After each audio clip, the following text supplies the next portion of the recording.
transition into our Top Zen because they're completely unrelated. So I'm just going to get right into it. Fake news may tell you that we have a new fake president in fake socialist media in fake socialist America. Sorry, guys, that was a really bad Borat impression. While most of this week we've been uncertain about the future of our democracy or the future, but our future has never been more clear in fictional media, from comedies to dramedies. We have a ton of fictional presidents out there. With all the stress and tension this week about the actual presidency, we thought it might be a good time to take a look at some of the best fake presidents out there. From alien invasions to natural disasters, these fictional leaders have these faux pas commander-in-chiefs have been the great escape for many Americans, wishing Agent Orange was already been dragged out. So, Jake, why don't you start us off with number 10 in our countdown? Yeah, number 10 on our countdown, Bill, a.k.a. Jack Nicholson from Mars Attacks. If you've seen this movie, it is a classic, and I highly recommend it. Although far from the most convincing and effective president, you can't help but feel for President Jimmy Dale, who is simply in over his head in Tim Burton's Mars Attacks. Also being played by Jack Nicholson, he immediately becomes one of the greatest fictional presidents of all time. With an impressive ensemble cast, parodies of B movies, and plenty of political satire, it is a highly entertaining film, and Nicholas is very likable as a comical president. He can also be admired as he tries to foster a treaty between Earth and Mars and delivers a passionate speech in an attempt to bring peace in a seemingly unwinnable situation. Unfortunately, Dell's kind heart is also his downfall, as he is killed by a prank handshake after agreeing to a truce. There may be more heroic presidents on this list, but few are that genuinely likable and sympathetic as President Jimmy Dell was in Mars Attacks. Dotson, did you ever get a chance to check out Mars Attacks? And what do you think about number 10 on the list? Mars Attacks is an absolute classic. And of course, anytime Jack Nicholson is pretending to be your president, it's going to be an entertaining endeavor. Please don't run for president, Jack Nicholson. Like I'm done with any kind of entertainment comedian trying to run for leadership. Like I don't even want to sit here and satirize. Like, oh, wouldn't it be nice if he did? No, we know what it's like when the entertainment industry we all know into politics now. We all know Ye's taken it in 4 years. So like, let's just wrap it up. For real, right? Yeah. At least he's been man enough to concede, you know. So there's that. But yeah, no, I think that Jack Nicholson definitely deserves a good number 10 slot on this countdown. Mars Attacks is a great movie, and his leadership there definitely carried the film pretty well. So he tried to get peace, you know. Right. He did. With murders Martians. But he's not as great as the fake president on number 9 on our countdown. No, he's not. Kev, tell us who's number 9 on our countdown. This would be the GOAT for me. But number 9, or at least a speech anyway, President Thomas J. Whitmore, also known as Bill Pullman, in Independence Day. Not the only fictional president to face an alien invasion, President Thomas J. Whitmore is exactly the type of president you want in charge. And he even gets involved in the battle himself by leading the attack against an alien destroyer. How fucking crazy is that? He flew a F-18 into a damn mothership. Anyway, he is a former Persian Gulf War fighter pilot, and his experience, attitude, and quick thinking helps the world to a hard-fought victory over the alien race. The thrilling film relies heavily on action rather than character and dialogue, but that is not to say that Whitmore is not an excellent head of state and a likable character who continues to fight even through the loss of the First Lady. There's this cowboyish quality to this president, which makes him highly entertaining and also the best man for the job if aliens attacks. He was a cliche waiting to happen from a rehashed Top Gun stereotype, so when it was announced that Pullman would return for Resurgence, it was no surprise that he would depart the film in a body bag. Whitmore's demise was typically OTT fashion as he spouted some line about the 4th of July as he blew up, taking the alien ship with him. Would you like some cheese with your movie, Mr. Emmerich? Yeah, look, okay, I wouldn't say he's the GOAT fictional president, but that speech, that speech is kind of iconic. Yeah. That's a good one. I have to reiterate though that top Zens aren't necessarily like, a top 10, right? We do 10 of them, but like, these are up for debate. We still want people to debate with us, right? And so like, but the fact that he's number 9 on it and he did sacrifice his life at the end, which, spoilers if you haven't seen it, but you should have seen it by now. Come on. I think everybody, does no one watch? Like, I thought it was mandatory that we all watched Independence Day on the 4th. Like, is that not? Right. And so anyway, he's one of my favorites as well. It's not when you're not feeling, really patriotic like I have for the past 4 years. These past 4 years, I've spent my 4th of Julys eating tacos and watching anime and doing anything I can that doesn't feel American. But maybe I can enjoy them again. But anyways, dust off your Franks. Dust off my Franks for sure. Number 8 in our countdown is President Jed Bartlett, played by Martin Sheen in West Wing. There's a good reason that Andrew Shepard was the inspiration for Jed Bartlett, and President Bartlett proved to be a hugely popular through West Wing's 7-year run. He's extremely intelligent and witty man, believes in the goodness of people, and in the show they explore the side of the president the public genuinely does not get to see. This made him very human and very likable throughout. And Sheen was so convincing in that role that he was awarded 2 SAG awards, as well as a Golden Globe award and for Best Actor. President Bartlett served 2 terms, and in this time, he negotiated a peace settlement between Israel and Palestine, created millions of new jobs, appointed the first female chief justices, and even survived being shot. He combines the best aspects of many real-life presidents and certainly gets our vote. What do you think about Martin Sheen and the West Wing, Kev? Martin Sheen, he's like he was in this show, he was literally the perfect president, especially given the time that this came out. He was super progressive. Like everything, like even just his rundown, right? Like created peace between Israel and Palestine and created millions of new jobs. Like literally the most impossible, like literally thought to be the most impossible political task for, a millennia. Right. Yeah. It's literally what they use as a joke in Rick and Morty when they're like competing with the president. And it was like, wait, there's peace in the Middle East. And it was like, yeah, Rick and Morty took them to some bar and now like Israel and Palestine had a peace treaty. And he's like, God damn it, Rick and Morty, so it was even used as like an example. And this dude just does it as like a part of his term in the West Wing, Yeah. Right. Yeah. I mean, I remember one of the most profound speeches I think in West Wing was the one with where he was talking about gay rights, and he goes through all the different things in the Bible, like, do you do this, like, how much should I offer get a daughter, how much should I get for a dowry for my daughter, because the Bible states that should be determined by the wife and all this stuff, and then he goes, so that's why we're gonna respect people that are queer and transgender and all this stuff, because I remember that. I wish I could quote it directly, but I just remember that one being profoundly like, whew. Yeah, it's one of those banger. It is one of those banger scenes that I've seen actually like shared around the internet. You know what I mean? And because it's a great like scene where you're like, when the writers wrote that, they were like, "Fuck yeah, buddy!" Oh yeah. They like went outside and they're like, that was fucking good. Oh, they're smoking cigarettes. Dude, that scene. Man, that was. I did some good stuff that there. Shit, bro. Yeah. right. Just in general, like he's. I like Martin Sheen. Martin Sheen's great. He does. Well, speaking of crushing it, though, number 7 is definitely one for crushing it on our countdown. He's even got Mountain Dew in the middle of his name. So tell us, who makes number 7 on our countdown, Jake? Number 7 is President Dwayne Elizondo Mountain Dew Herbert Camacho, a.k.a. Terry Crews from Idiocracy.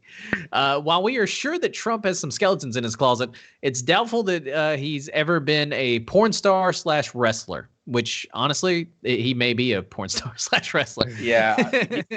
Hold on. Before you say that, Jake, he's fucked a porn star and he's been a wrestler. Before. Yeah, so actually, you got those both wrong. But enter Terry Crews in this, budgie smugglers for Mike Judge's Zanny cult film Idiocracy, a cast of all brawn and no brain, or a case of all brawn and no brain. Cruz's President Camacho thinks with his biceps And apparently, all it takes to run the world in 2,505 is being a 5-time Ultimate SmackDown champion. Which that sounds, yeah, seems like a fair process. We're on par for that course, Hey, right? look, it's better than the Electoral College. That's true. That's fair. With crops fed on energy drinks, because it's got electrolytes, it's got what plants needs. Yeah. But in a world as inhabited by morons, Camacho's answer to the world's problems: get a smart guy to fix it. Thankfully, Camacho is eventually replaced by Luke Wilson's smartest man on earth, or not sure. If you can't remember, it is easily but this is easily the most inept president that we have on the list. So while he may not be the best for leading, he was the one that knew we needed to get a smart guy to fix things, right? Which I think that's like the best step a president can make in the right direction, is being like, wow, shit's fucked. Let's get someone smart in here. So he succeeded in that one, but he won our hearts because, come on, it's Dwayne Elizondo Mountain Dew Herbert Camacho. Come on, like, he's the most badass president you could ever have, and we're definitely on par for Idiocracy if something doesn't change. But what do you think about it, Kev? Did you ever get a chance to check out Idiocracy? Would you vote for President Camacho? I would not. I think we already had something similar to that already. But you saw how President Camacho went for 4 years. Right. We had something similar. Not as no, never mind. I feel like 5 years ago we would all respond to these jokes differently. We'd be like, "Oh yeah, Camacho." That'd be hilarious. Yeah, I would vote for Camacho. Yeah. Just like I would say that, and then you'd see me pop out of a portal from behind me and be like, "You shut your fucking mouth." Yeah. Dude, the like Billy Madison scene where you grab your face and you're like, "You had no idea." Yeah, right. Exactly. Yeah. Well, right. he doesn't have anything on number 6 on our countdown, which is President Selena Mayer, Madam President from Veep. Tell us a little bit why the Madam President makes number 6 on our countdown. Yeah, the gloriously profane and self-absorbed vice president finally became U.S. president during the 2015 season of the HBO comedy after the TV show's Never Seen President Resign. She spent most of her 12 months in office scheming to be reelected by a voting public she detests, trading vulgar but funny insults with her hapless staff. In the Veep world, Meyer was the first female president of the United States. But as with her role as vice president, Meyer was highly ineffective, morally inept, and as self-centered as any politician around. Of course, that was the point of Dreyfuss's portrayal and the show. Selena's appropriateness and loathing of pretty much anybody around her translated into comedy gold. Guys, are you going to check the box on her if she's on your ticket? Maybe for Julia Louis-Dreyfus, but I don't know about the character in Veep. Right. I think I'm on the same boat. I have seen bits and pieces of Veep, but I think it's a series that I definitely want to go back through and check out. I've heard a lot of good things about it. But I have seen clips from it, and I don't know if I necessarily want her in charge, but it'd certainly be dope to have a female president, that's for sure. Veep's actually, like, just a fun fact for the listeners, Veep is one of those shows that's voted, like, people believe it's like a perfect example, or one of the perfect examples of how to end a show, right? Like how to actually like close out a show, which I think is gives it an even better reason for us to go back and watch it during quarantine, because like that's the biggest struggle with a lot of shows is closing it out, and Veep apparently does a really good job out of it. So I've always wanted to go back and check it out. Julia Louis-Dreyfus is hilarious, right? And so it's got to be great to see her as the lead. And so, but yeah, from the clips I have seen, I don't know if she would make the greatest president. She would not. We shall see. We shall see. Well, she doesn't hold a candle to number 5 on our countdown. Another female president, Lisa Simpson. Lisa Simpson from The Simpsons. Yeah, exactly. As foretold in the episode A Bart to the Future, Lisa will one day become the first straight female president. So, hey, maybe there's another female president before her, but not the first straight female president. She will rule with grace and decency despite the efforts of her freeloading brother, who and eventually will legalize the sale of cannabis. The half-hour episode includes a throwaway joke about President Trump, who apparently tanked the nation's economy. And this came out well before Trump was president. too real. But you know what? It also includes a starring role for Lisa Simpson, the show's smart principal beacon of hope, a character who, in the world of the show, is elected president, but only after Trump ascends to the White House and mucks everything up. As the episode's writer, Dan Greeny, told The Hollywood Reporter back in March, the important thing is that Lisa comes into the presidency when America is on the ropes. And that is the condition left by the Trump presidency. What we needed was for Lisa to have problems that were beyond her fixing, and that everything went as badly as it possibly could. And that's why we had Trump be the president before her. That's what y'all voted for in 2016. Literally somebody that could be stereotyped as a joke beforehand in a cartoon. How did you guys miss this? Yeah, that's what's the funniest part about it, is that the creators of The Simpsons back in the 90s, or like back, wait, when did it say this? 2002? Is that what it was? Mm-hmm. I can't remember when it said the episode came out, but essentially years ago, when this episode came out, way before Trump even ran for president, they were just like, what's a good example of a terrible president? And they were like, Donald Trump. Yeah, let's do it. And so Trump like ruins the economy, and then Lisa wins because, you know, she's Lisa fucking Simpson, of course. Like she's, you know, if there's going to be a female president in the Simpsons, you know, like timeline. The original air date, guys, was March 19th, 2000. Holy fuck, that's scary. Oh, wow. Yeah. 2000. That's what kind of witchcraft are they doing over there? The South Park joke of The Simpsons did it, you know, like The Simpsons did it. Yeah, that's whew. Yeah, that's that's our simulation sucks. I'm not sure if it doesn't even have original ideas. I'm not sure if the Simpsons are predicting the future or pulling the threads and creating it. Like at this point, like are they the masterminds behind the simulation? Are they the ones who are like, let's see what happens if we do this? And you always thought the Simpsons were a depiction of our reality. Well, in reality, the Simpsons are a depiction of our reality. If that's the case, we'll eventually get a President Schwarzenegger that we can add to this list. Oh, there we go. Yeah, there you go. But Lisa Simpson doesn't have anything on number 4 in our countdown, mostly because they got Morgan Freeman. So President Tom Beck makes number 4 in our countdown from Deep Impact. Tell us a little bit why Morgan Freeman is such a great president, Jake. Well, I mean, besides the fact that he's Morgan Freeman, right? President Tom Beck, played by Morgan Freeman in the movie Deep Impact, makes number 4 on our list. You don't really need to know more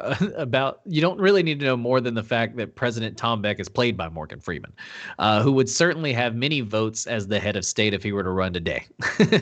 If you had to hear someone tell you that a 7-mile long asteroid was hurling towards the Earth and would likely wipe out the civilization, Morgan Freeman would be the man for the job. With his soothing voice, I believe we all could think that a meteor coming towards us and basically, if a meteor was coming towards Earth, Morgan Freeman would be the best one to deliver that news. Yeah. The meteor will annihilate the entire continental United States. He reveals that the U.S. And Russia have been working together to divert the asteroid, and we then follow the team on their mission, which doesn't entirely work if you've ever seen it. Spoilers.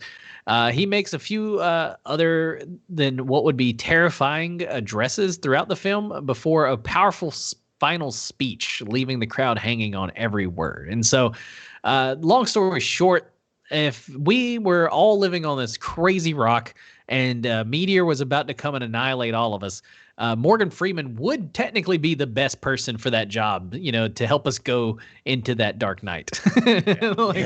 like imagine, you know, if Trump was the president when a meteor was coming, we would all just be like, well, fuck, that just, you know, like I am not reassured, right? But like Morgan Freeman would at least make it to where we would be like, hey, it's going to be okay. Even though it's not, you know what I mean? It's not going to be okay, but you know, we would be like, it's going to be okay. Yeah.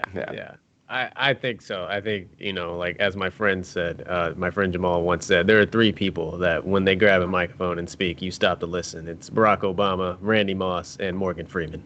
That's pretty strong words. Yeah, no, I could totally agree. I definitely think that hilarious. Yeah. Again, I've learned my lessons with celebrities as presidents, but at least having Morgan Freeman as a president would be reassuring every time he talked. Yeah. But a president who is much less reassuring, but still makes number 3 in our countdown, is President Baxter Harris, played by Leslie Nielsen in the Scary Movie series. Tell us a little bit about why this makes a number 3 in our countdown, Kev. Yeah, easily one of the best parts of the largely hit or miss Scary Movie franchise is Baxter Harris, Leslie Nielsen's offensive buffoon of a president who never helps and rarely understands what's going on. You can usually find him at odds with alien invaders, but his greatest enemy by far is himself. When aliens attack in Scary Movie 3, he mistakes a room full of disabled citizens at a press conference. He himself gathered 4 extraterrestrial spies and proceeds to assault them with his bodyguards. Have you gone completely insane? One of his advisors asks. After Harris punches a Girl Scout, the president taps his forehead like a fox.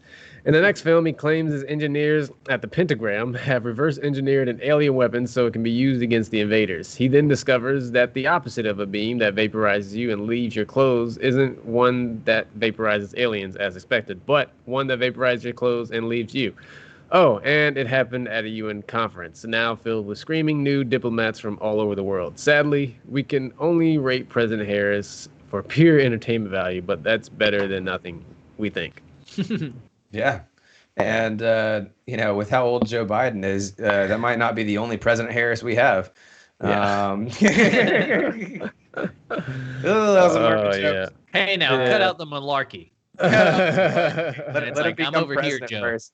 I got to give him a week before I can start really making fun of him, right? Yeah. Or can I just start that now? No, I don't know.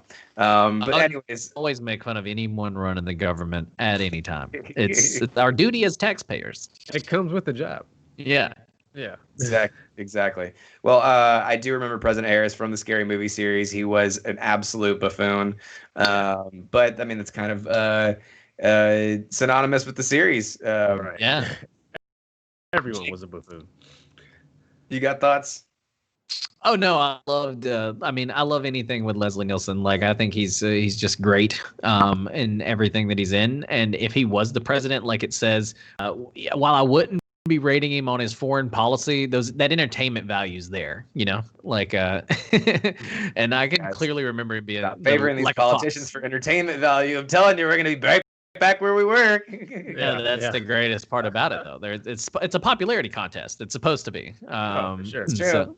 That's true. It's true. Yeah. Well, number 2 on our countdown, moving right along, is President David Palmer, or Dennis Haysbert from 24.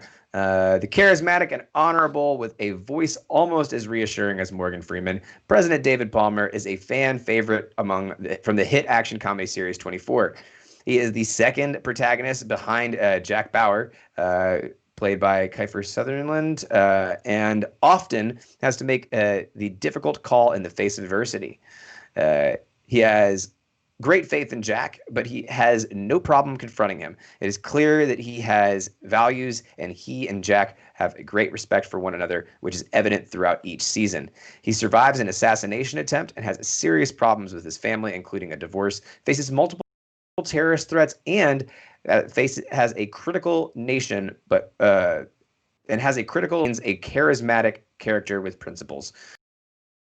He was so popular with fans of the show that many commented that many Americans had become more open to the idea of an African American portrayal in the Palmer effect, like the Palmer effect. So it's a very interesting number 2 on our countdown. But I mean, he, Dennis Haysbert. What else can you say?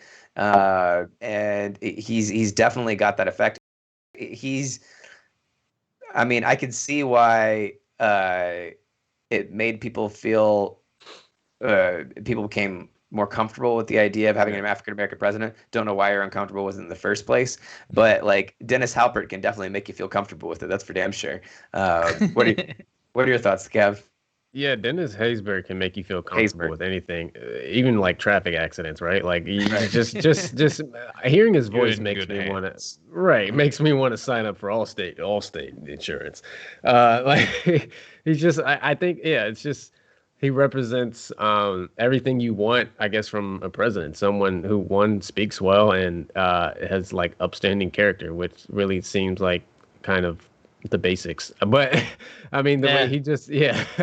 No, it's right. He is a great president. He's so great that I don't know if you guys noticed, but Kiefer Sutherland actually went on to play a president in another show. That's not on this list, but it's kind of a mix between 24 and House of Cards. Just, I don't know, maybe some sort of ties there.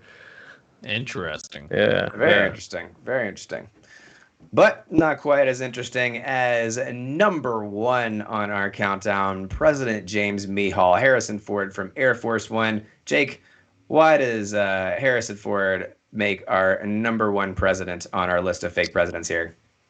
Well, James Marshall is as gruff and out of patience by default as the man playing him, aka Harrison Ford. He spends much of Air Force One sneaking around the aircraft, taking out terrorists who seize control of it one by one.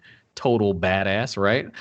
Not every innocent person on board survives, but Marshall's quick thinking, resourcefulness, and sharp aim with a submachine gun see to it that most of them do.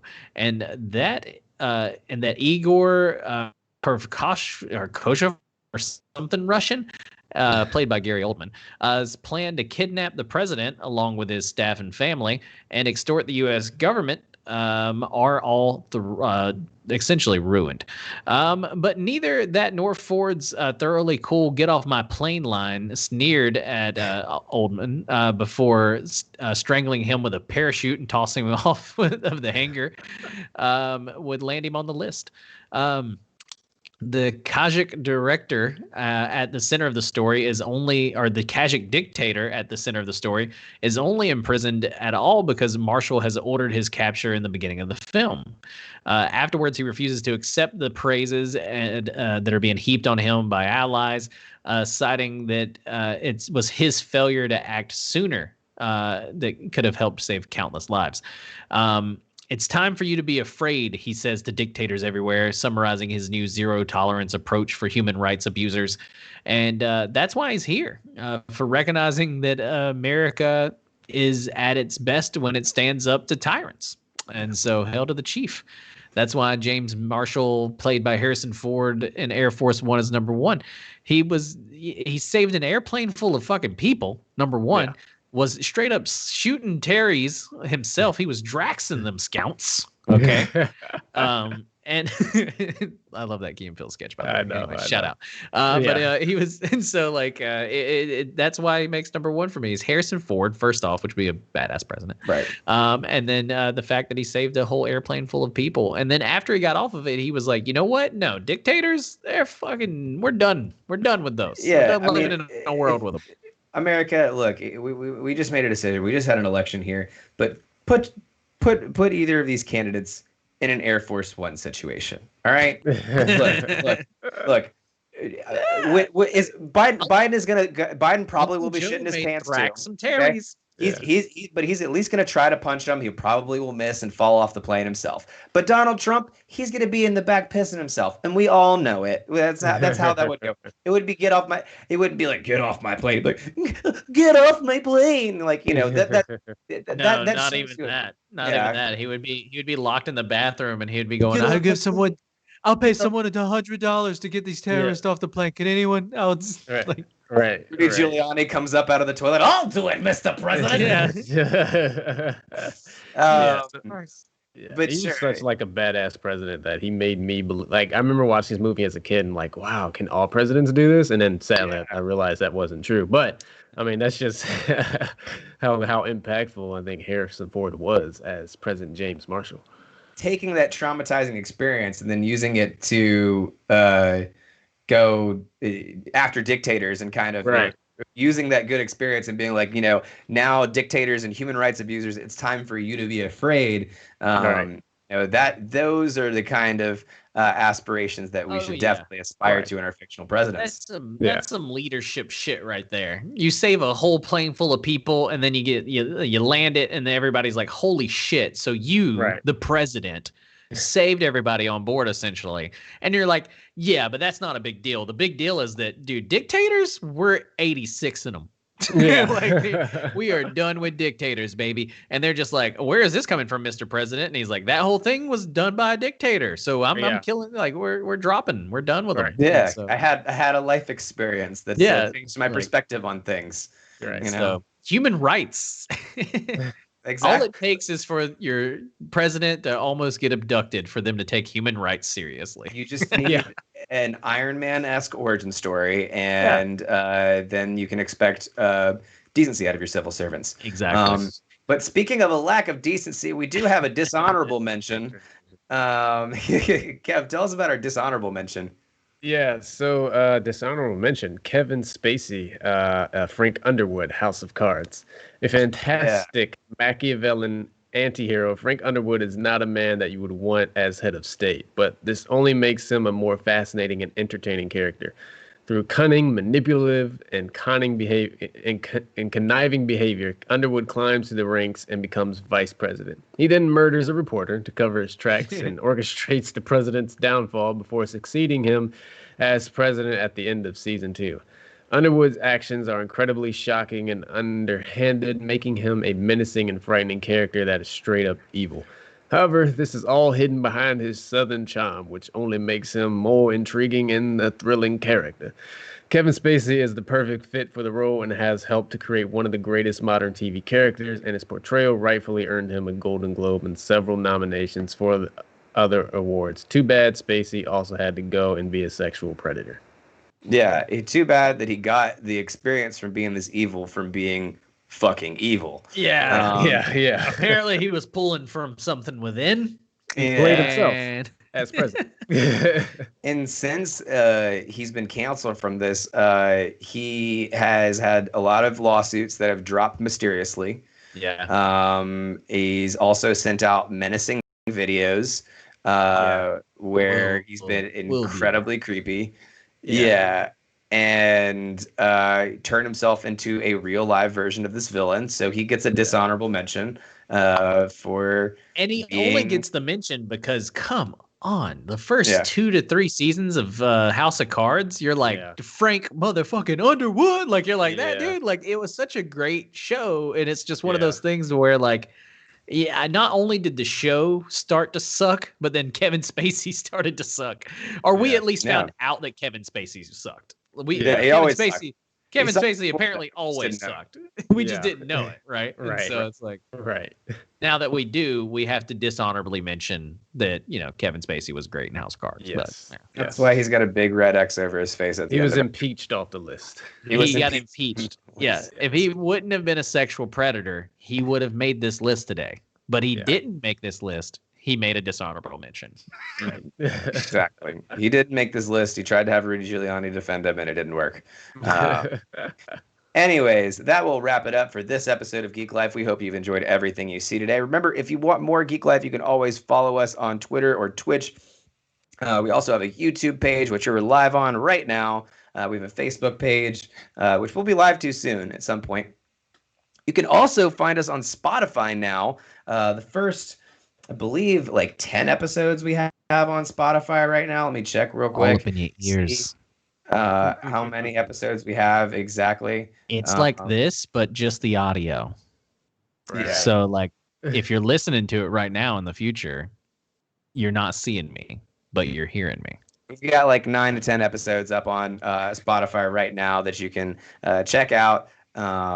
And if you see anything about that, please leave us a review, leave us some comments. I don't know exactly how the algorithm on Spotify works, but leave us some good favorable things. Press some buttons. We would love to hear some feedback from you guys. Do we have any new subscribers or any new followers in this last segment? I don't think so. We've had a lot of conversation. Thank you so much, Don Pollock, Greatest Pistachio, Sag Gaming, Funkso Brother, Supersonic Flash, Funkso Brother. Like I can't just like put the R on the end of it. You gotta say it right. Jesse right now, the Funkso Brother. It played by the fattest sax, right? Yep. Yeah. Mm-hmm. I don't think we had anybody new join, but Greatest Pistachio was here again. Thanks for tuning in. Thank you. Thank all you guys for tuning in. Also, a big shout out to our moderator Cape, or our moderator Bronwyn, and Littlest Nelly for hosting a chat and taking care of everybody there. Thank you guys so much. Thank you to Cape, as always, for running all the video stuff. Thank you to the state of Nevada and Pennsylvania, Ghost of Kane. Thank you, Stacey Abrams. Shout out Stacey Abrams. Yeah, for real. The Philadelphia Flyers. Thank you guys for the great memes this week. Yeah. Anybody else? Is there anybody else on the thank you list that we need to get through here? No. Democracy. Democracy. Yeah, for real. If you like anything, if you want to, message me on Twitter or find me on Twitch, you can find me at Rusbane, WRUSE_BANE. Jake, where can they find you? You can find me at GonzoGon Live on both Twitch and Twitter. I tweet a couple dank memes every now and then, and I stream me tweeting dank memes every now and then. And Kev, where can they find you? Yeah, Toddly Awesome on Twitch and Kevin Todd Jr. on all socials. And hi, Maya. That's my baby niece. She's watching. Wow. Hey, how's it going, Maya? Good to see you. Thanks for tuning in. And yeah, I think that's all the shout outs. Also, shout out U.S. Postal Service. Yes. Shout out to U.S. Postal Service. U.S. Postal. Shout out to Trump for telling Republicans not to vote by mail. Right. Way to blow that lead like the Falcons. Oh right. My God. Real. Also, shout out to our local host Kev here for some of our music during our beats. Those beats from J. Fox McCloud over here. Thank you. During our music breaks. So thank you. Special shout outs there, most definitely. Yeah. All right. I think that's all the shout outs that I can give. All the possible ones I can give. Thank you guys so much. We have a limited number. So yeah, that's about it. I think we hit our quota. We hit our quota. Thank you guys so much for tuning in. It was great seeing you guys this week. And we'll see you same time, same place next week, right here on Twitch. Till then.